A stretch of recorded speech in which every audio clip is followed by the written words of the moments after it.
Good day, colleagues. My name is Jan van Skalkwyk, and I had the privilege of chairing last week's Site 20 Declaration workshop. This project has reached quite an interesting stage in that we sit with a wealth of information, a very good problem to have. We've got to find very creative ways now to make sure that we get optimal value out of this information, both to our G20 countries, the recipients of our communique or declaration, and of course also to make sure that SAIS get the optimal benefit from all the wonderful work that we've done.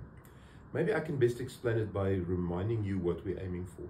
We're working towards a summit event in June where we want to present 4 deliverables. We want to have a very detailed theme consolidated document on, first of all, infrastructure finance, a similar consolidated document that deals with the skills gap. We want to have a self-assessment tool that help people to implement and monitor success against some of the outcomes that we commit to. And then we want a declaration or a communique, a fairly sleek document that summarizes our commitments from this year's work. And that's where last week, Wednesday and Thursday went into, trying to prioritize, trying to make sure that we create focus. I think all colleagues that participated deserve huge credit for making this a fantastic collaborative event. Discussions were quite robust. The participation and the surveys that we used throughout the sessions were really immense.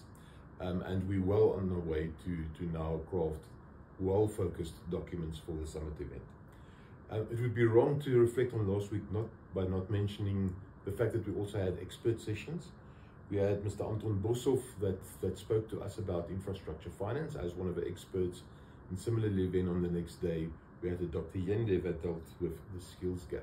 So there's also a bit of a stretching of our horizons when it gets to the theme. All in all, well on track. We are heavily busy with the final consolidations. It's documents that should go out for consultation fairly soon. All well on track for a very exciting summit in June later this year.